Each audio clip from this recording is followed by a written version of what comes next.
Hello and welcome everyone. Thank you so much for joining us this evening.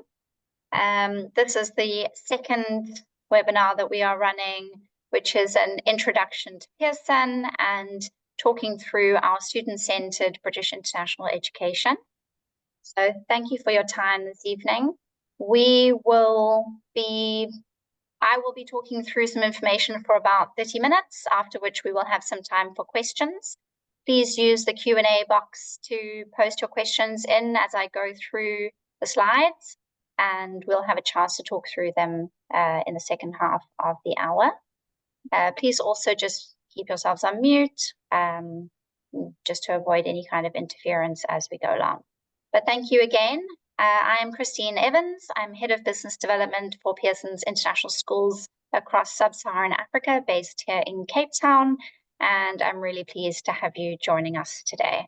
I hope that you will find this session useful. So let's start with who is Pearson. Pearson is a global learning company, and we work across 5 core areas of focus. The first one being our UK Assessment and Qualifications division, which is where our British International Qualifications sit. That's the division we'll be speaking to today.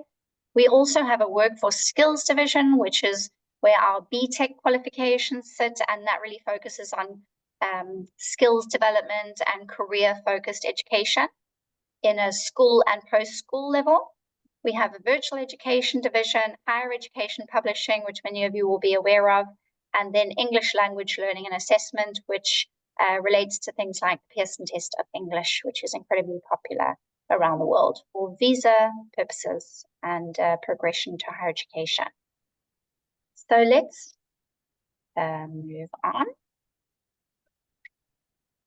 Pearson as an examination board was first established in the 1800s as University of London Examinations. So we have a very long history of examination provision. We are the largest provider of qualifications in the UK, and that's because we offer the broadest range of qualifications, which you'll see a little bit more about in a minute when we look at the various boards. We have over 6,500 schools, colleges, and employers that we work with and partner with around the world.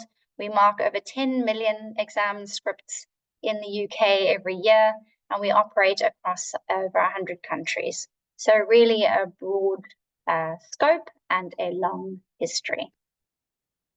This is a quick snapshot of the various awarding organizations that operate in the UK. The way the British education system works is that the regulator Ofqual and the government, they set the standards for education and the policy, and then there are various examination boards that interpret that policy into curriculum. At a primary level, the primary education is standard, so all schools do the same curriculum, but from a GCSE and A-level, there are a choice of various examination boards, and the norm is for schools to work with multiple awarding organizations, often with the head of department choosing their preference board in terms of various content differences or exam style, question approaches, and this can inform preferences between boards. So this gives you a snapshot of the various boards that operate in the UK. And as you can see, Pearson is the only board that offers both the UK qualifications, the GCSE and the GCE A-level, as well as the international qualifications at primary, lower secondary, international GCSE, and international A-level, as well as the BTEC, which is unique to Pearson. All right, and this gives you an overview of the British education system. We've spoken a little bit about the primary curriculum and the secondary curriculum. This gives you a view of the stages, key stages as they're called, from ages 3 to 5 being early years, age 5 to 7, and 7 to 11 being the primary stage. 11 to 14 is what we call lower secondary. And then 14 to 16, key stage 4 is GCSE or international GCSE, and key stage 5 relates to A-level. And along the bottom, you can see the fact that Pearson has international primary, international lower secondary, and then the GCSE and international GCSE, and then the UK A-level and international A-level. So why do people choose British education? It is the most popular international education globally, and it really has a global reputation for quality and also for progression opportunities. Universities around the world understand the British education system, understand the value of the qualifications. They understand the skill set that students going through the GCSE and A-level qualifications attain, and it really prepares students effectively for university.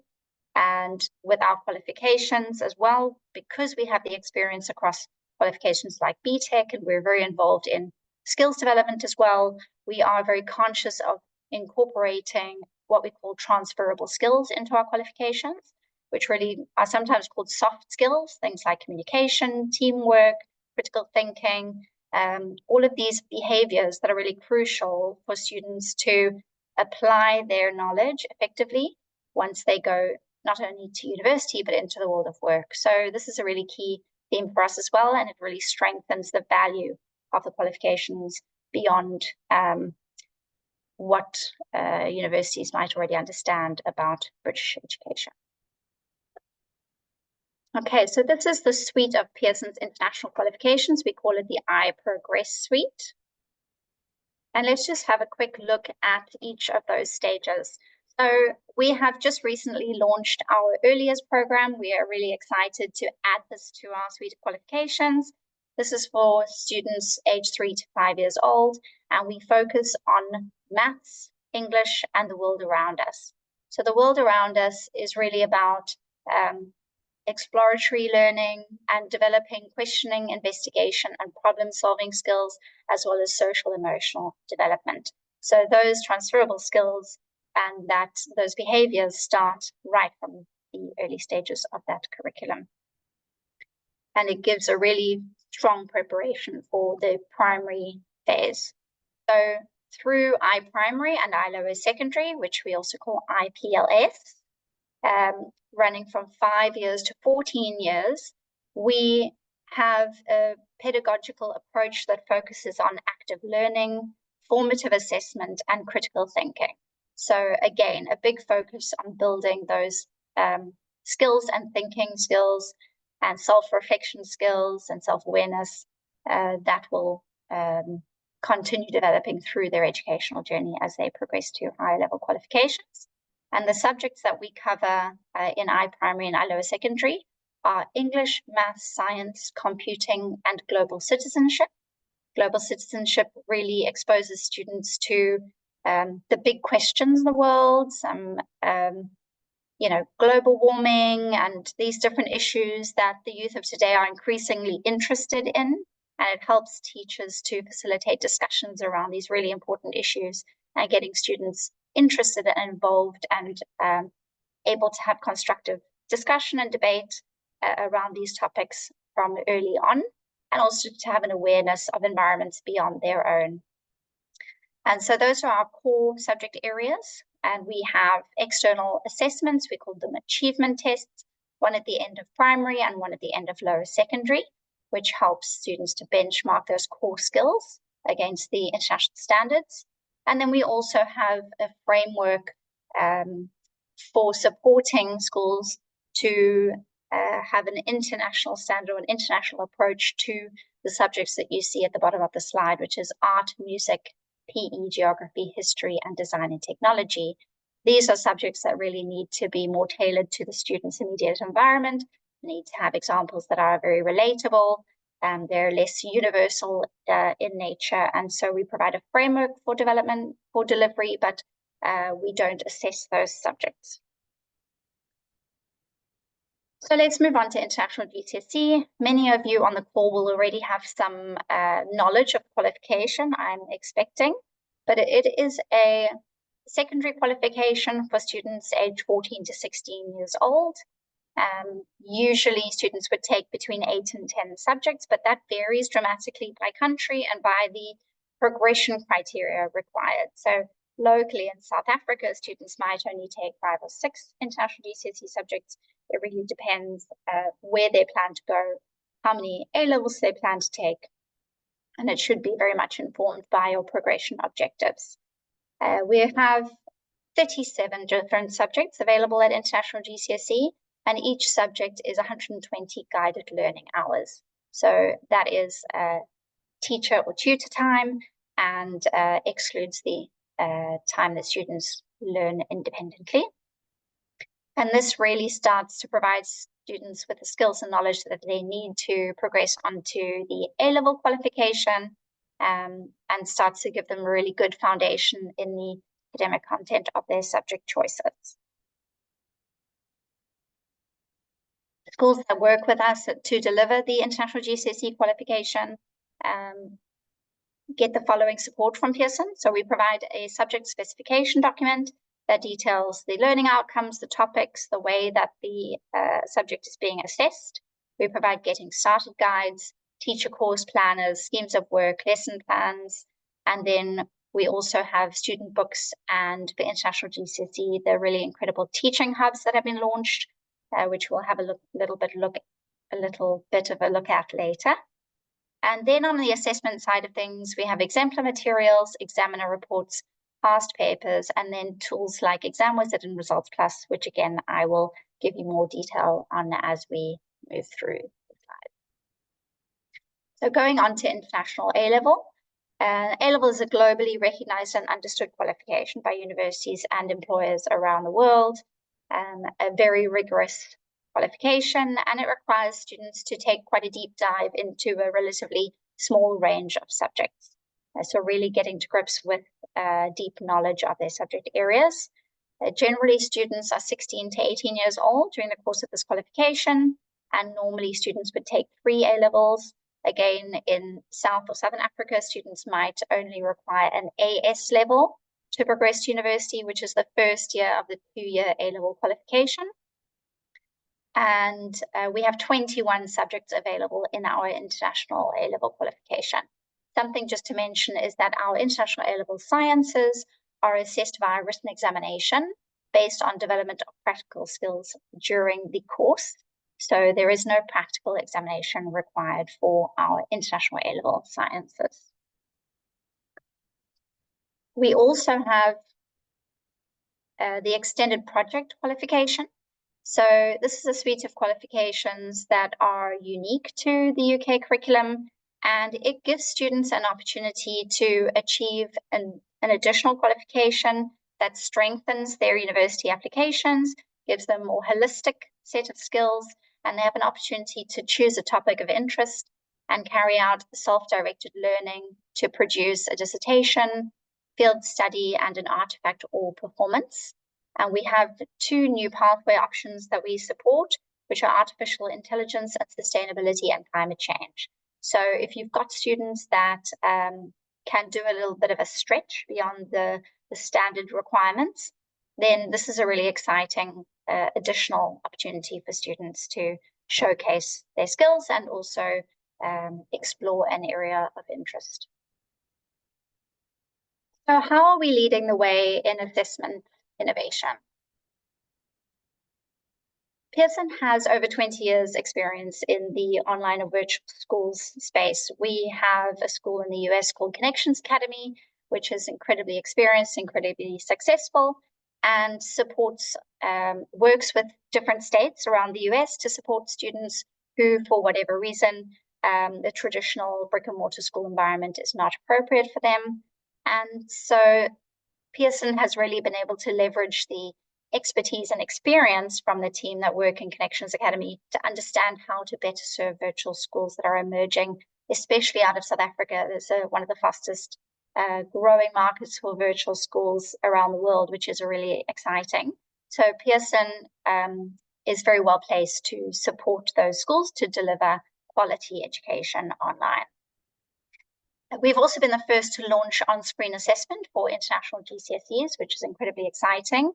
That means that students are able to write an examination on screen within a traditional examination environment, so at a school under physical invigilation, but on a computer. And the first subject we launched for on-screen was English language, and we've got incredible feedback from students and teachers about the experience. Pearson's intention with moving on screen is not just to win a race to be first and not just to put paper behind glass for the sake of it. It's really to leverage our expertise in educational technology and assessment expertise to enhance the assessment experience and to make assessment more effective. It also gives us an opportunity to provide functionality in that on-screen assessment to serve a broad range of special educational needs, such as adjusting text size or color for visual impairments. Students can also annotate, and they can copy and paste and edit their work far more easily than they can on a paper-based examination. So it gives students a lot of flexibility, and of course, it feels far more natural for students these days to be working on screen than to be writing and being examined with a pen and paper. So students have been incredibly excited about having the option to do that.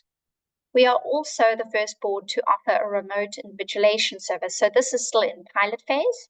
We've been working with a number of our virtual schools partners globally, where they have students in remote locations, or they have students with special educational needs for whom sitting in a traditional exam environment is not going to allow them to perform at their best. And so they have been invited to participate in our pilot phase of the remote invigilation for international GCSEs. And we've had incredible stories coming out of that service, where students who otherwise may not have been able to write their examinations are now able to do so in a safe environment and under one-on-one invigilation. So exam security is not compromised, but we really increase access to our examinations, and it's something we're incredibly proud to be able to do. So this is a snapshot of the on-screen assessment roadmap. This is already the third year that we're going into making on-screen exams available. Our first subjects, as I mentioned, were English language, English literature, history, economics, and business. We've moved on to some GCSEs and also international GCSE geography, global citizenship, Islamic studies, Pakistan studies.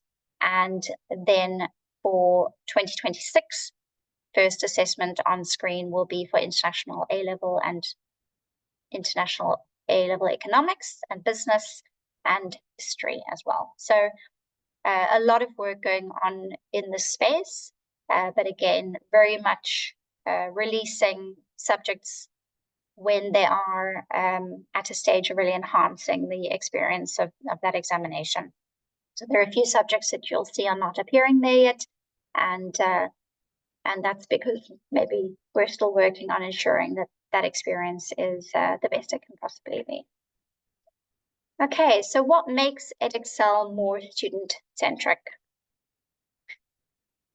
We know that doing all of the examinations at the end of a period of study, in this case 2 years for international GCSE or 2 years for A-level, works well for many students. That structure is called a linear approach.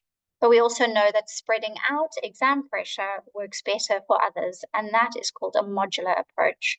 So essentially, that would mean that you have chunks or units of learning that students work through, and then an examination that relates to that content, which they write, and then move on to the next set of content, and then write another examination based on that second set of content, and to spread the workload out and also spread the examination out as well. So we've already been offering our international A-levels as a modular structure, but we are the first board to introduce a modular option for international GCSE.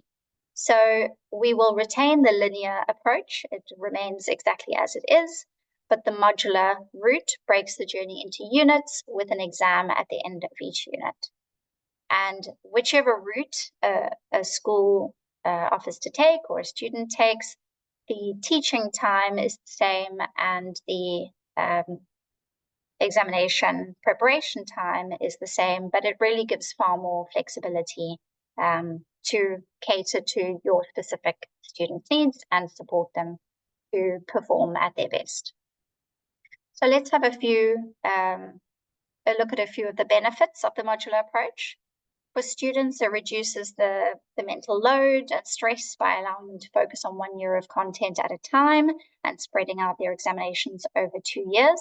It provides more opportunities for them to demonstrate their skills and abilities and therefore optimize feedback to improve their performance. It also allows them to take examinations when they're ready to do so, and also allows multiple resit opportunities, resitting only necessarily the paper that they need to improve on and not necessarily the entire subject, which is the case with a linear qualification. For educators and parents, it provides really rich mid-cycle data. If you've got your students taking paper 1 of an international GCSE at the end of year 10, especially if you're making use of our results analysis tool called Results Plus. It provides consistent experience with international A-levels because that is already modular from Pearson. And it can also help to spread out the cost of examinations for parents. So let's have a look at the structure. Generally, an international GCSE subject has 2 papers. And so you would have 2 years of learning, and then students would write their 2 papers at the end of that period. This now provides the opportunity for students to sit paper 1 at the end of year 1 and paper 2 at the end of year 2, thereby, as I mentioned, splitting the content they need to cover and also splitting the examination burden.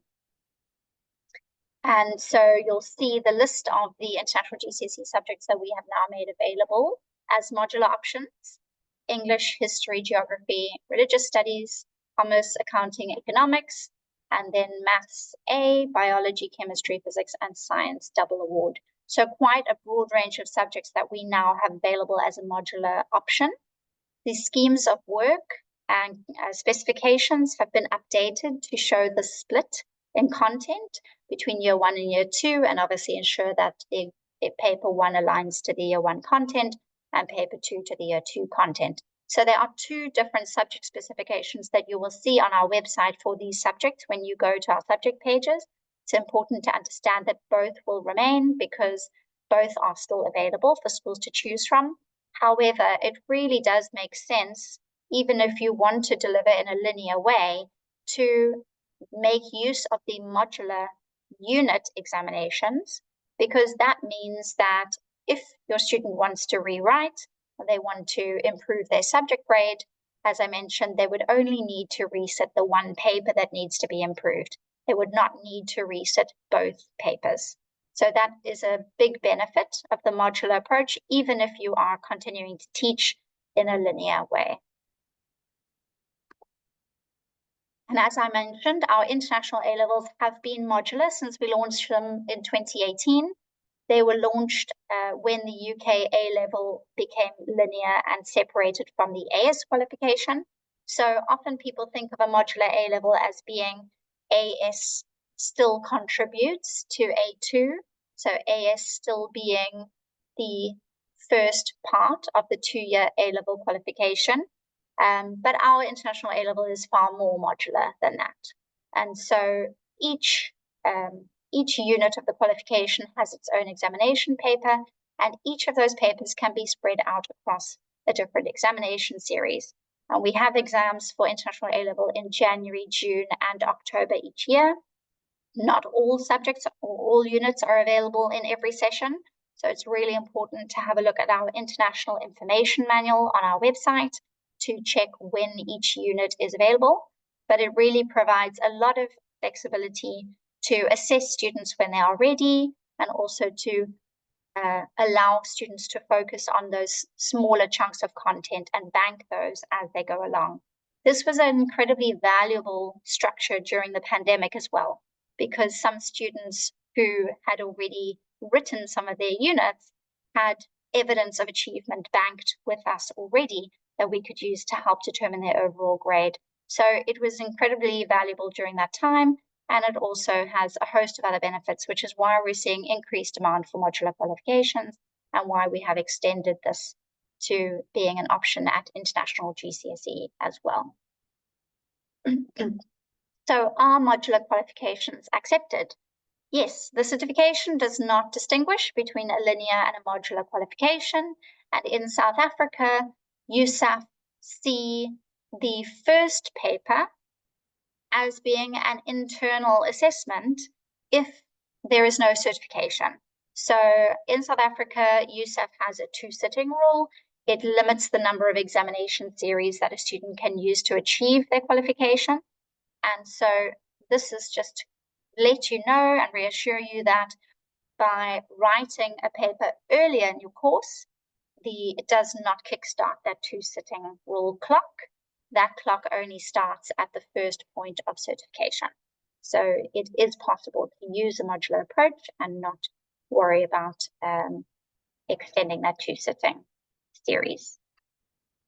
And then in our engagement with Stellenbosch University's admissions team, we really received positive feedback from them saying it just makes sense to support students to concentrate on parts of their work at a time, chunks of content at a time, and to help them spread out their learning and spread out their assessment. So there's really been a positive feedback to extending the range of modular qualifications that we make available. So how do we provide more support and transparency in our results? I did mention earlier the Teaching Hub for International GCSE. This is a new resource for teachers, and it's a digital resource, so it can be used front of class, but also in a virtual schooling environment. And we provide content for every minute of the curriculum.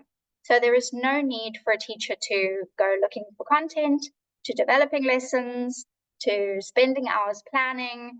Your time can be dedicated to your students and to your teaching, because all of the content is included in the Teaching Hub's course, including assessment support as well. We have embedded videos and worksheets that are downloadable, and lots of activities to use to support your lessons. So a really comprehensive, incredible support that is new from Pearson to support some of our international GCSE subjects. It's currently available for English Language A, Maths A, Biology, Chemistry, Physics, and Business.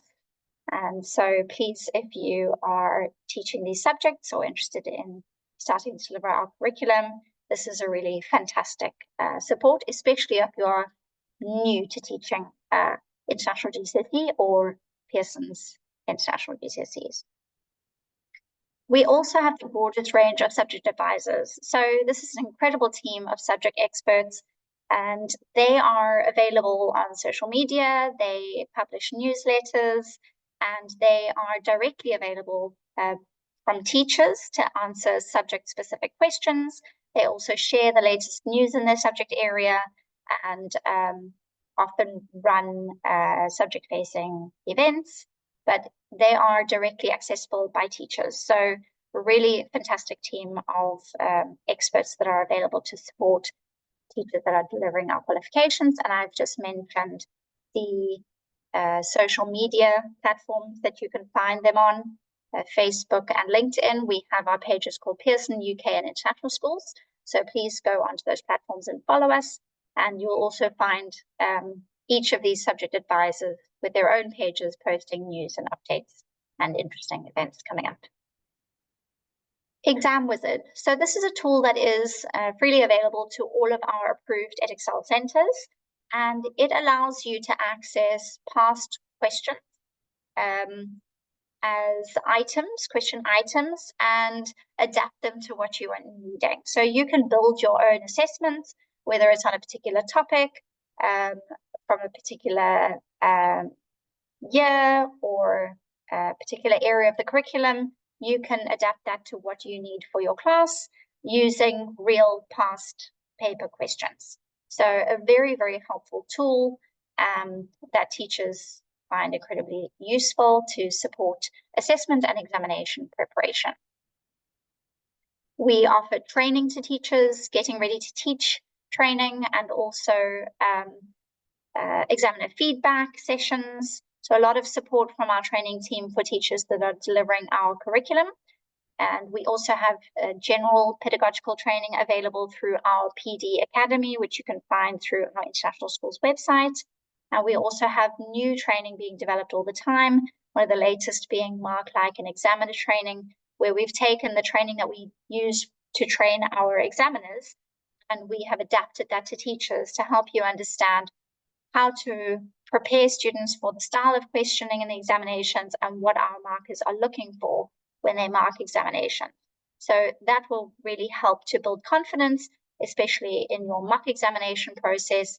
And we also offer services such as mock sample marking. So if you send a sample of your mocks to us, we can provide feedback on how well you have applied the mark scheme and advice on how to enhance that going forwards. It really helps to build the confidence of your teachers to know that they are can trust the mock marks, that those shouldn't be too far off from what your students end up getting in the final examination, and they're preparing students effectively for the external examination. Results Plus. So this is our results analysis system. It is the most in-depth results analysis tool of any British international curriculum provider. And the reason we are able to provide such granular data is because of the way that our exam scripts are marked. So when the papers go off to the UK, they are scanned and digitally cut up into the individual questions. And each question goes off to a different marker that is trained to specifically mark that question. We monitor the marking incredibly closely.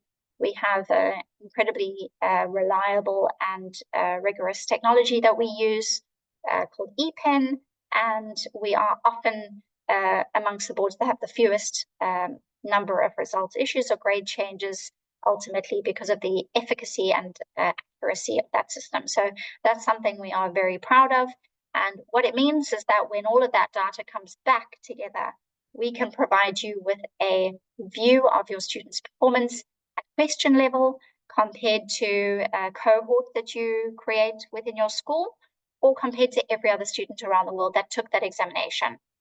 Often you'll see that a question might be linked to a particular skill, and this allows you to see whether there's a group of questions that students may have done well on that link to one skill, and maybe a set of questions linked to another skill that they haven't done as well on.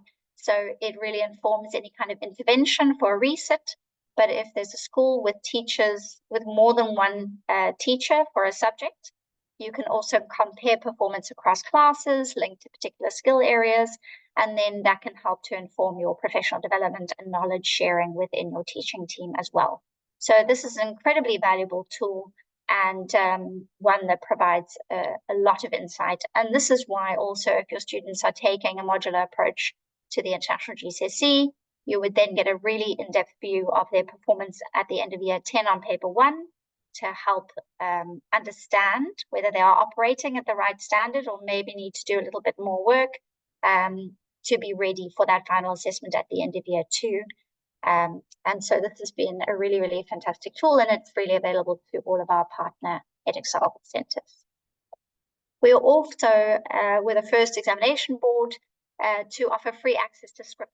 So this means that after the examination, the exam center can request, with the student's permission, a digital copy of the student's examination paper. This allows you to see exactly how they performed in the examination and how the mark scheme has been applied. This really provides a lot of transparency, also for parents to see how their child performed in the exam versus what they were expecting, and to understand whether it's worth paying for any kind of post-result services to request a remark or a review of marking, because you can see exactly how that child has performed. So again, something that provides a lot of transparency, a lot of information, and can help inform any kind of reattempt, remarks, resits, and things like that. So something that's really actually resulted in a huge drop in our post-result services because of the transparency and visibility that we provide. So a question we get asked a lot is, can students combine results from different examination boards? The answer is absolutely yes. From UK examination boards, if you've got a subject with international GCSE from one board and international GCSE from another board, or GCSE and international GCSE from different boards, they can absolutely be combined. They are equivalent qualifications and they are recognized as such. So it's really not a problem to have two sets of documentation. This, as I mentioned, is the standard way of working within the British education system and something incredibly normal. So Absolutely, yes, is the answer. And USAF has, of course, confirmed that as well. They will combine qualifications from different boards within the same education system. So you wouldn't necessarily be able to combine an international GCSE with a US qualification subject or a subject from a different educational system, but from within the British international education system, absolutely you can. Okay, and I mentioned the fact that the International A-Level and International GCSE are recognized by universities around the world. We do have information available on our website, published by our recognitions and progressions team that engage with universities around the world to help support student progression, and a list of universities that have given us written confirmation of recognition and acceptance. Of course, the number of universities that accept students are go far beyond those that have necessarily given us that written permission. But if you have any questions about acceptance of a university, a specific university that you don't see on the list, please reach out to us and we will provide confirmation, or in some cases engage with the university on behalf of the student to ensure that the qualifications are understood and clarify anything that is necessary. So across sub-Saharan Africa, we have 139 partner schools and 25 schools in Southern Africa, 8 of which are virtual schools partners. And there's a few examples of the schools that we work with across Southern Africa. The reason we are still relatively small in Southern Africa is because it was only last year that we introduced our permanent international GCSE series in November. So now we are able to cater to schools on the Southern Hemisphere academic year from January to December, whereas previously our qualifications were very much aligned to the UK academic year. And so it's really fantastic that we can now support schools locally, grow locally, and expand our qualifications in Southern Africa. And this is a snapshot of the center list in South Africa. So our examination centers, and then also our virtual schools partners as well. And those are growing consistently as we move forward, and as the word spreads about the fact that there are options within British international education, and of course things like modular qualifications, which is really drawing a lot of interest towards Pearson qualifications in general. So how to become an approved center with Pearson? You would work with your local regional development manager. I manage South Africa, and then we have a team which I will show you in a minute. We require schools to be registered with the local Ministry of Education or Department for Education. You would complete an application form, and you would need to understand the Joint Council for Qualification Regulations, which is a council that governs the exam processes for all UK examination boards. And this application form looks at things like appropriate learning facilities, examination facilities, secure storage facilities, named responsible persons for the exams officer and head of center role, various policies relating to safeguarding, appeals, and data protection, and then obviously acceptance of our Pearson terms and conditions. And like I mentioned, really important to understand and accept the JCQ regulations. So once your application form has been received, you would have a center inspection, either in person or virtual, conducted by your relevant RDM, and then your application would be submitted to the UK, and generally it's about 2 weeks turnaround time to get feedback, either for further information or for that approval to be issued if all the criteria have been met. So it's a very straightforward process. And locally in sub-Saharan Africa, we do not charge a center approval fee. The fees that we charge relate to any teaching and learning materials that you might purchase for supporting your delivery, and also the examinations themselves. We do not charge annual fees for schools wanting to deliver international GCSE or A-level qualifications. So this is the team of your regional development managers. It's myself here in South Africa, and then we have Peloshwa Mohutsiwa, who's based in Botswana, and she covers the rest of Southern Africa. We have Marvin Owati, based in Kenya, who covers East Africa. And then we have Gabriel Soamenza, based in Ghana, who covers West Africa. So this is your team in sub-Saharan Africa that supports schools that deliver our qualifications. All right, so that is it from me. We hopefully have some time now to go through a few questions.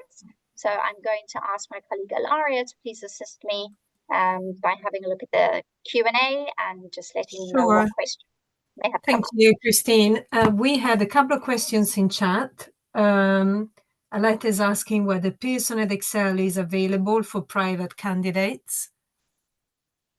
So we do have examination centres that host private candidates, tutors and exams, British Council, and many of our examination centres are also open to hosting private candidates.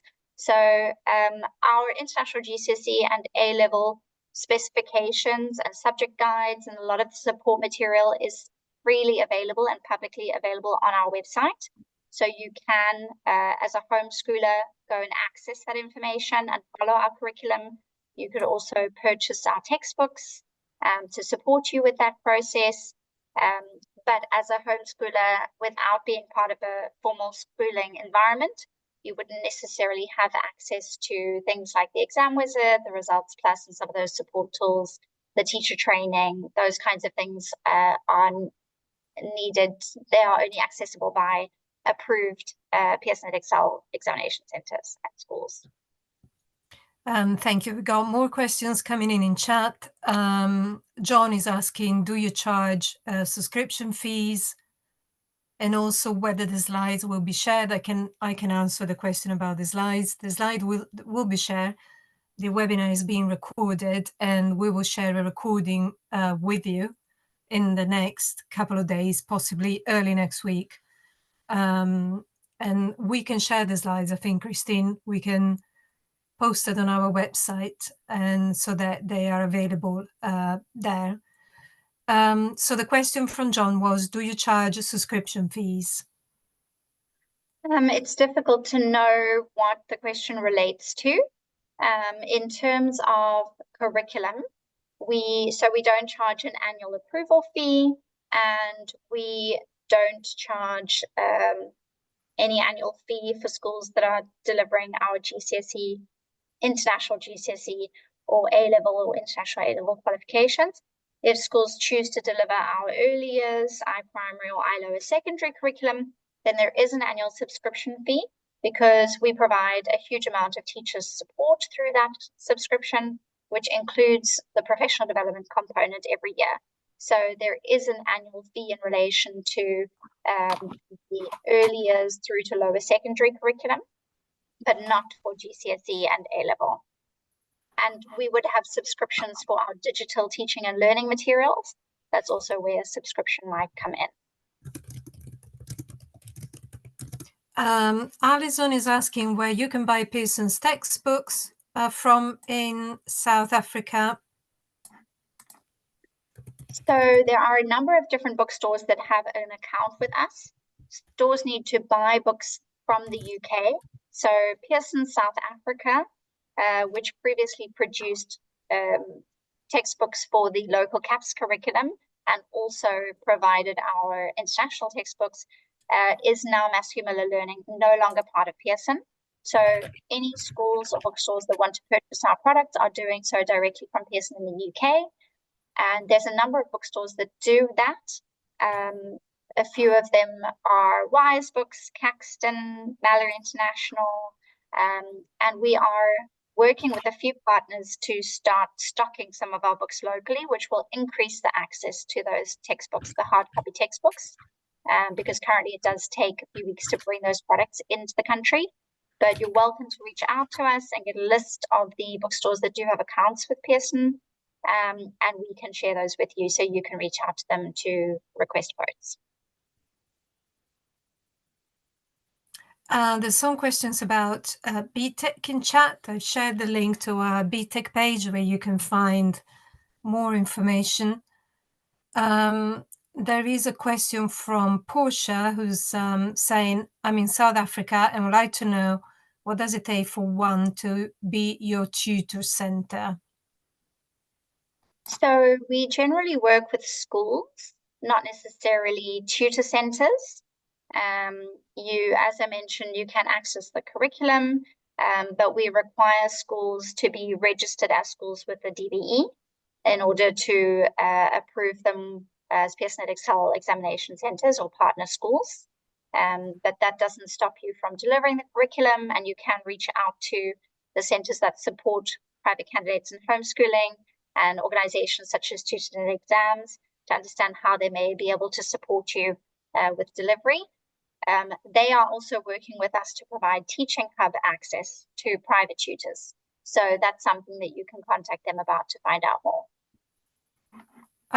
There's also a question about whether BTEC is possible to do BTEC in South Africa. It is possible to do BTEC in South Africa. However, we've not been promoting it because although USAF recognizes BTEC for progression to universities, I'm still working with SAQA to get a matric equivalency for BTEC. So it's really important that students taking an international qualification, that qualification increases opportunities. And so SAQA has been very encouraging and open and receptive. But we haven't had any students going through that equivalency process yet with a BTEC.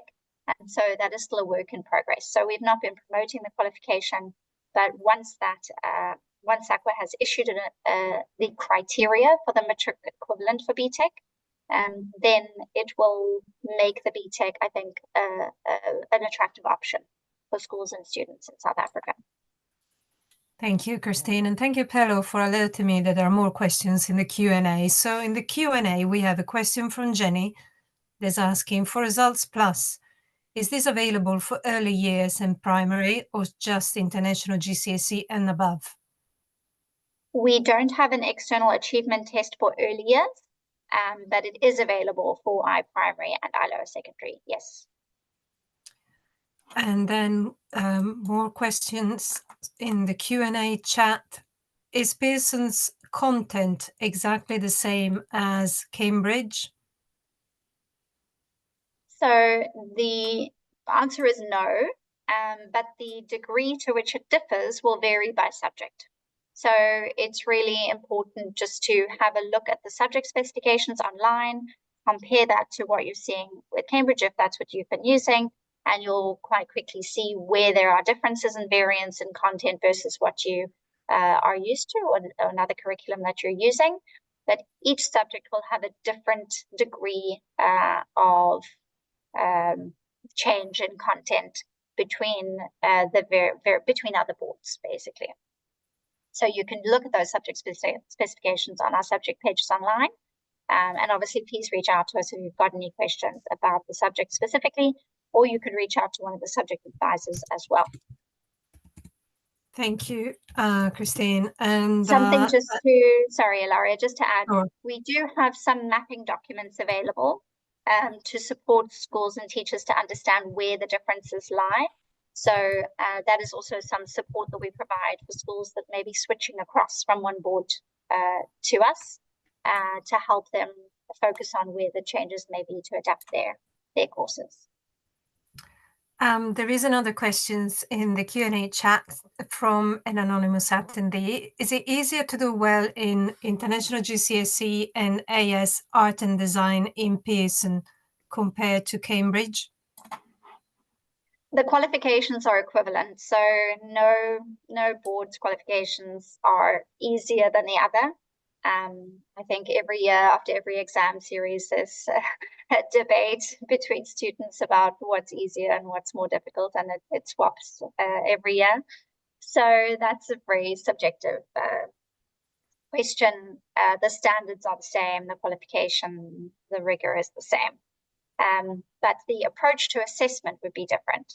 So whether there's coursework, whether there's controlled assessment, how those are applied, that would differ between the different boards and even between our GCSE and our international GCSE art and design subjects. So we have seen a shift lately in the last few years from schools across to our specifically GCSE art and design. There seems to be a preference for that, and schools tend to prefer that approach.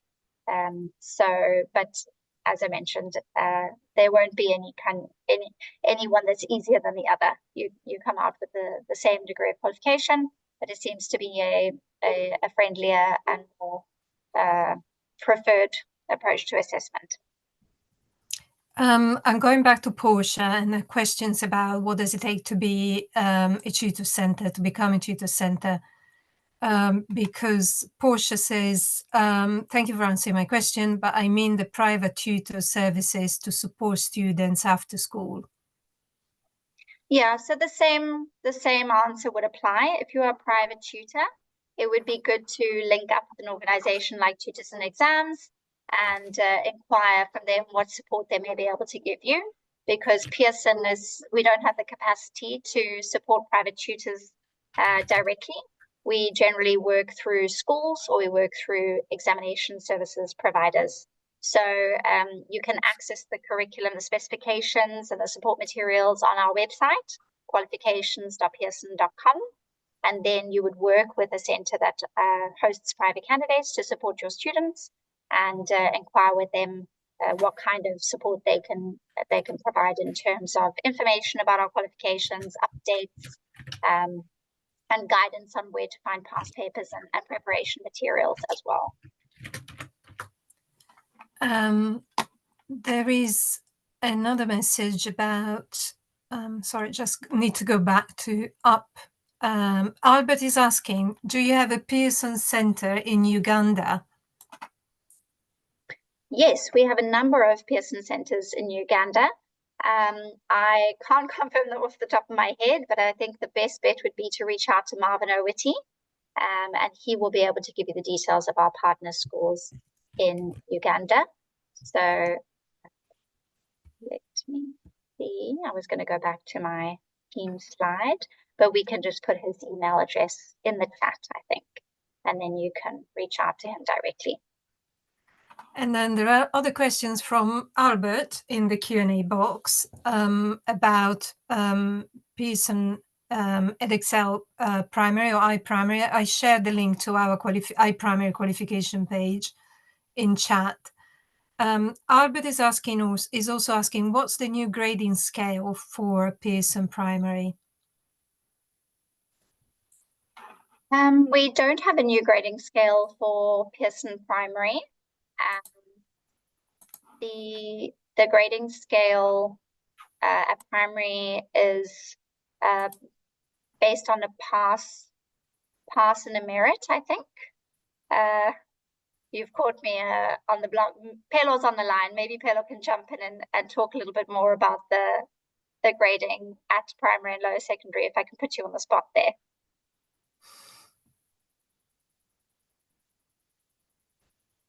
Pelo, are you with us?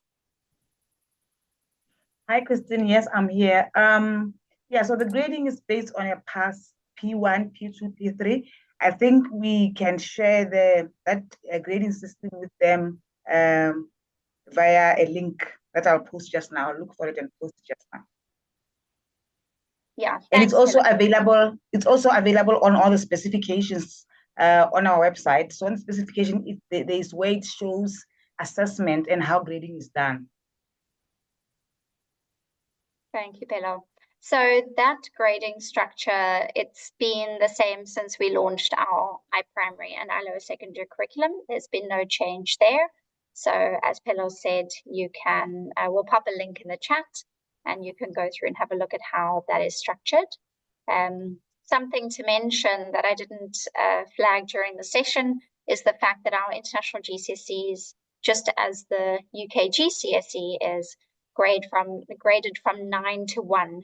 So we did move our international GCSE qualifications away from the A star to G grading structure to 9 to 1 when this was introduced with the GCSE in the UK a few years ago.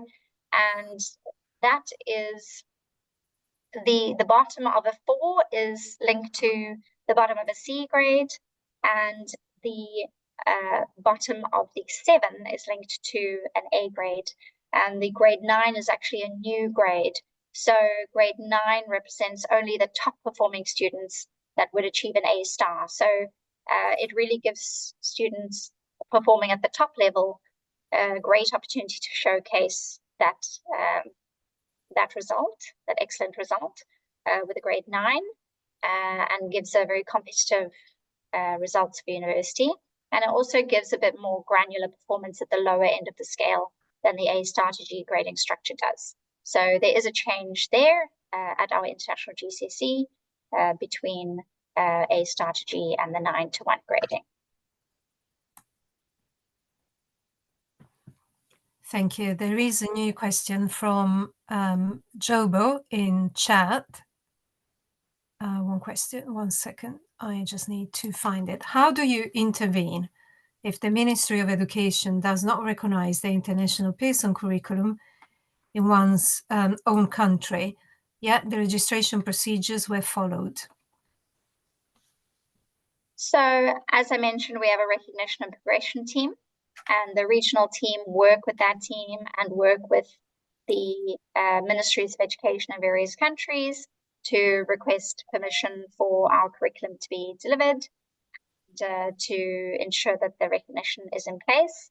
In some countries, that is an easier process than others, and where we have challenges, we do engage with our government relations team, with the local British High Commissioners, to get their support, with the British Council as well, to get their support in engaging ministries to recognise and accept our qualifications.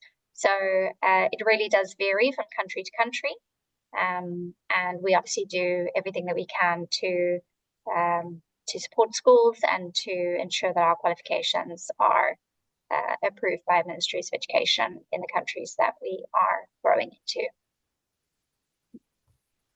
Thank you, Christine. There is a question from Carol that was posed at the very start. What is English A and Maths A?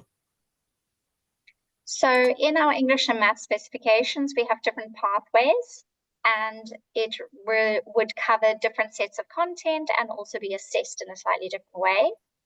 And English A and Maths A tend to be the most popular options within those subject areas and tend to be the best preparation for students that are progressing on to university. We do provide subject guides on our website that detail out the differences between the different pathways, the different components. For English language, there may be an optional spoken component, and the different pathways would either include that or not, or have a greater focus on certain set work texts. So there's different content and different assessment approaches to those pathways. So please do go to our website, have a look at our Maths and English pages, and have a look at our subject guides, and they will give you all the details across those various options. And Paul is asking who covers North Africa.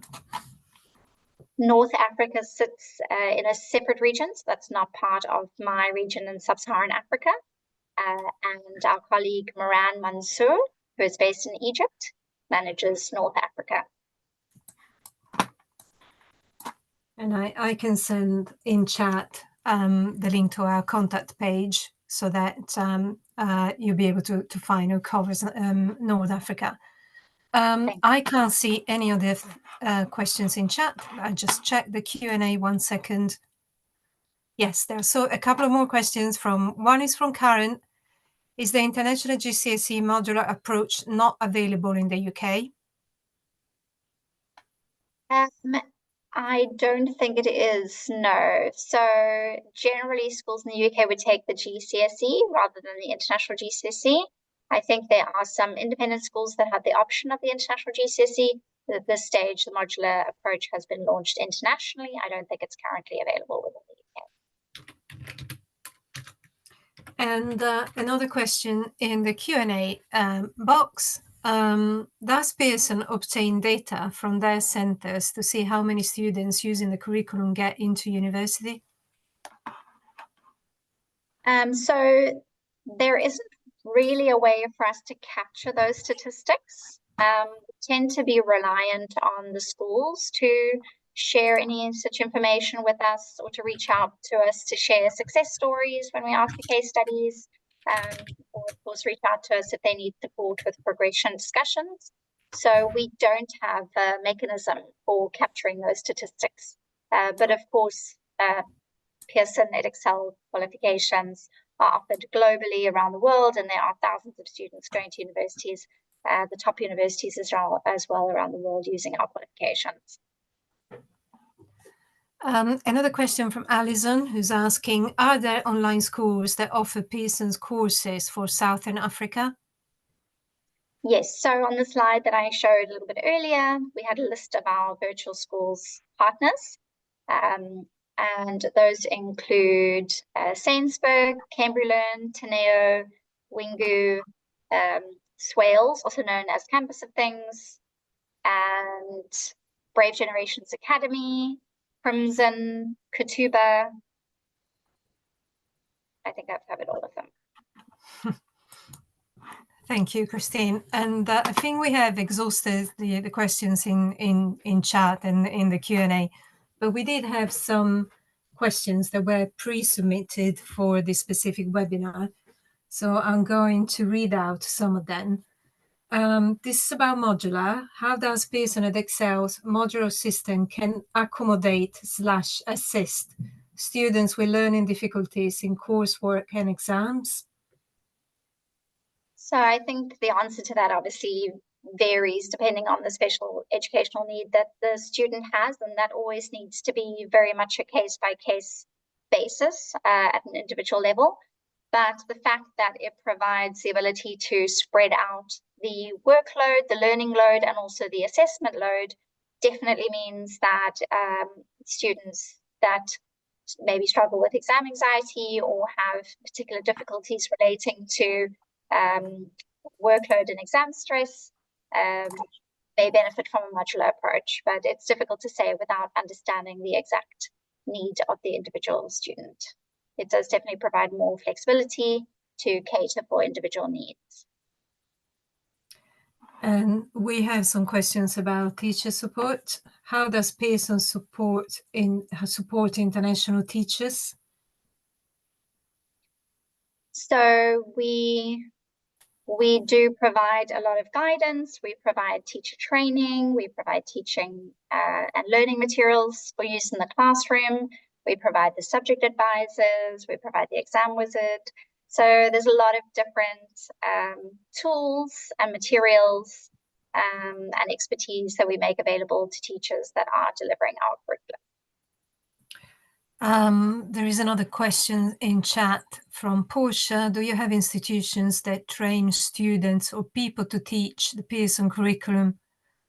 As people choose careers, and then which institution can one go to study education to specialize in the Pearson curriculum? So we don't have any institutions that are specifically training teachers to deliver Pearson curriculum, but we do have a lot of teacher training available on our PD Academy, which I mentioned you can access through our international schools website. And so really teaching the international curriculum, there would obviously be quite a lot of differences in the structure of the curriculum if you're moving from local curriculum to international curriculum, but the skills required really are the same. And so it's more to get to grips with the pedagogical approach in British education. And so there's a series of different courses and trainings available that you can take. We also do offer master training courses. So there is a professional development pathway that teachers can move through with Pearson, but we don't have teaching qualifications as such related to the Pearson curriculum. And then we have questions about Edexcel, Pearson Edexcel versus Cambridge International. And I think we touched before on how does the curriculum differ from Cambridge. So I think you answered that before. And how does it compare to Cambridge? And how does one decide which is a better fit? So from a recognition and preparation perspective, the qualifications are equivalent and they are recognized as such. And so it's really about looking at the specific subjects that you want to do, looking at the variance in content, and also looking at the question styles. People often describe our questioning approach as more straightforward, more accessible, using language that is more straightforward and clearer. than some other boards might use. And so it's really a preference for question style and for content at a particular subject level, but also in terms of the support that we provide to teachers, the tools that we make available, and of course the modular approach to qualifications, which you won't find with other boards, and also the teaching hubs at International GCSE, which is the most comprehensive content for delivery of international GCSE qualifications. So also, if you're interested in delivering qualifications on screen, Pearson would be a really fantastic choice of partner. If you're a virtual school, then Pearson is really well positioned to support you. So it really is dependent on your strategic focus for your institution, or the type of students that you're supporting, that may heavily influence which board would be the best fit for you. But as I said, you're not limited to working with one board. You can look at that from a subject level perspective or a suite of qualifications, and make the decision based on what's best for your school and what's best for your students. Thank you. And there is also a question about fees, and specifically the cost of Edexcel versus Cambridge. So from an approvals perspective, we don't charge an annual centre approval fee. And so that can be quite a significant difference. From an examination fee perspective, they would be relatively similar. So it might vary a little bit from suite to suite, but generally similar from an exam fee perspective. But I would say if you're looking at delivering international GCSE and international A-level, then not having that annual fee may be quite a benefit. A question which is of more local character, if you like. Why is Pearson Edexcel not popular among Mozambique international schools as compared to the Cambridge curriculum? I think that speaks to the point that I made about our presence in Southern Africa in general. Our focus previously has been much more on East and West Africa, primarily East Africa, where we've got our largest presence. So Egypt and Kenya are our largest markets in Africa. And the reason for that is really because we've been operating historically along the UK academic year. So our examinations were in January and May, June. We didn't have October, November examinations. And so it made it quite tricky for schools in the Southern Hemisphere and Southern Africa to work with us comfortably. Now that is no longer the case. We are really excited to have an October International A-level and also I-primary and I-lower secondary exam series. So it's in October, and then International GCSE exam series in November. And this is why we are really having these sessions to raise awareness of the fact that Pearson is a viable option, that we can accommodate your examination timing, that we have a lot of really interesting and different services and support available than what you maybe have experienced with other boards. And we're really just raising awareness of that because we are sort of starting from the base in Southern Africa as a result of that shift in examination timing. So Mozambique will be the same situation, where schools are just coming to be aware of the fact that Pearson Edexcel is available as an option for British international education. And so as time goes on and we engage with more schools, so we hope that we will see more partner schools coming on board. We do need to engage the Ministry of Education in Mozambique to secure recognition and approval there. So that's an integral part of growing into the country. Thank you. There is some more questions in chat. To go back to the PD Academy is a question from Portia, who's asking, so can I still access the courses on our PD Academy platform even if I'm not working for a Pearson school? Ilaria, I'm not sure if you know the answer to that question. I'm not sure if you might require a username and login issued by a school or a centre number. If so, you would need to, sorry, go ahead. No, sorry, go ahead, and then I can add onto your comments, your answer.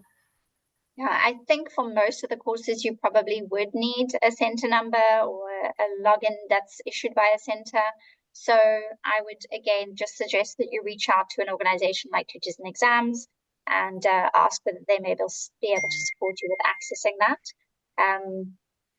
And or go onto the PD Academy and see if some of the courses are open to individuals. You can always reach out to us if there's something specific that you're trying to access. Exactly. I can leave you my email address, so you can reach out directly to me and I can investigate that for you. Thank you, Larry. I'll just stop typing it in chat. Some more questions have come into the Q&A chat from Jill. How does Pearson curriculum support learners with special needs, especially in English?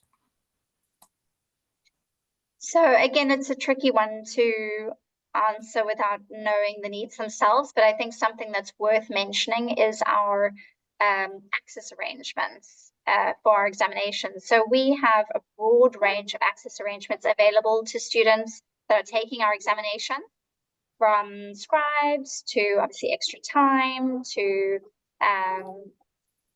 enlarged text to braille papers. We really have a broad range of various access arrangements that are available to students based on assessments that would need to be submitted to us from educational psychologists or the relevant professionals. And we have an incredible team that then looks at what is the most appropriate access arrangement to make available to those individual students to support them to successfully complete our examinations. So that's something that's really important to know, and you can explore that in on our website as well, or reach out to us if you want to know a little bit more about what is possible in that space. Another question from Rayenda. I would like to know if there are any specific learning materials and courses for slow learners.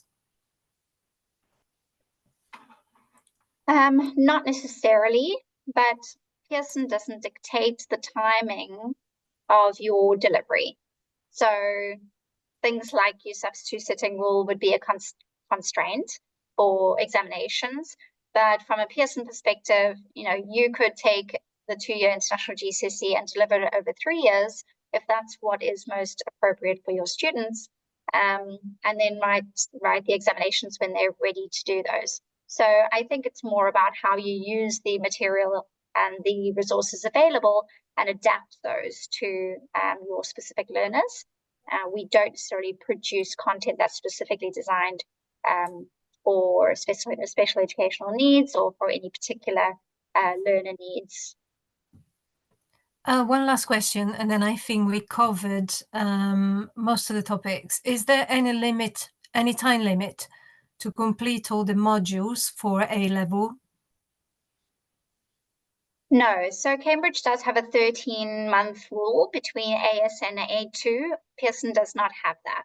So, and if you're doing the full A-level, then the 2-sitting rule falls away with USAF. But obviously, if you're outside of South Africa, then, it would be based on the local progression criteria. From a Pearson perspective, there's no restriction as long as it's within the lifespan of that specification. So if we update the subject specification, we publish a new subject specification, we will publish the last assessment and last certification dates for that subject. So you would need to then make sure that you're completing your qualification within that assessment period. But spreading out those units is really up to you, and would not be reflected on the certification. One last question in the Q&A chat. Are the digitally written papers like International GCSE and AL English and History only available to virtual schools or also to regular brick and mortar schools? No, they are absolutely available to brick and mortar schools, because generally those exams would be sat in a brick and mortar school, in a traditional exam environment, but on computers rather than with paper. So absolutely, any schools that are interested in shifting to on-screen assessment, you could reach out to us and talk to us about the process and the support that we offer to schools that are running our on-screen assessments. We have an incredible team that handholds you through the process. And as I say, there's been fantastic feedback from students that have used those examinations. So definitely available to brick and mortar schools. Obviously, you just need to make sure you've got enough computers and devices to support your student numbers. But yes, absolutely available. I think we have exhausted all the questions. So I just wanted to say before Christine's closes the session, thank you for attending today's webinar. We really would appreciate it if you could let us know whether you enjoyed today's webinar and how you rate it. So I'm just going to include in chat a little poll. If you could answer it, that would be really great. And also, as Christine has mentioned before, the webinar is going to be recorded and we will share it with you in a couple of days' time, probably early next week, in the email that we will send out with a link to the webinar and possibly the deck as well. There will also be a link to a satisfaction webinar. So if you could fill in the webinar, fill in the survey to let us know whether you've enjoyed today's webinar, that'd be really great. So thank you. That's all from me. Thank you so much, Ilaria. Thank you for your help fielding all the questions. And thank you to everybody who's joined us this evening. I really hope you found it helpful. Thank you also to those who are giving us some feedback in the chat. We will be running future webinars. So if you have ideas of what else you would like us to cover or give a little bit more detail on, please do share some ideas in the chat. This is really just to help raise general awareness of Pearson Edexcel and our qualifications and the options available to you within British International Education. So thank you for your time, and I wish you a wonderful evening. Bye-bye, everyone.